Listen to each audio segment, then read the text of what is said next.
போகி பண்டிகை மார்கழியின் கடைசி நாளில் கொண்டாடப்படும் போகி பண்டிகை பழையன கழிதலும் புதியன புகுதலுமே என்ற சாரம்சத்தை அடிப்படையாக கொண்டது.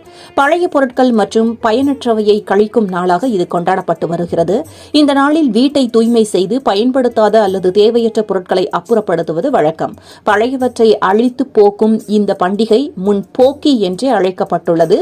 நாளடைவில் இது மருவி போகி என்றாகிவிட்டது. அக்காலத்தில் மழைக்கடவுளான இந்திரனுக்கு நன்றி தெரிவிக்கும் நோக்கோடு போகி திருநாளை இந்திர விழாவாக மன்னர்கள் கடைபிடித்தனர். நாளடைவில் இந்திரனின் இன்னொரு பெயரான போகி பண்டிகையாக மக்கள் கொண்டாடத் தொடங்கினர்.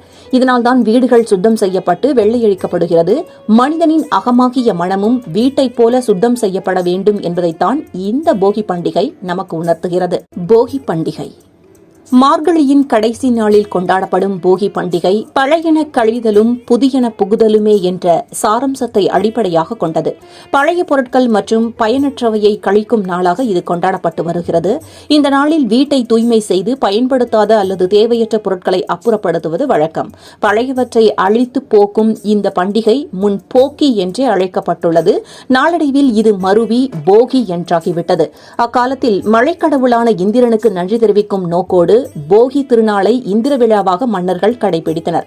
நாளடைவில் இந்திரனின் இன்னொரு பெயரான போகி பண்டிகையாக மக்கள் கொண்டாடத் தொடங்கினர். இதனால்தான் வீடுகள் சுத்தம் செய்யப்பட்டு வெள்ளையழிக்கப்படுகிறது. மனிதனின் அகமாகிய மனமும் வீட்டைப் போல சுத்தம் செய்யப்பட வேண்டும் என்பதைத்தான் இந்த போகி பண்டிகை நமக்கு உணர்த்துகிறது.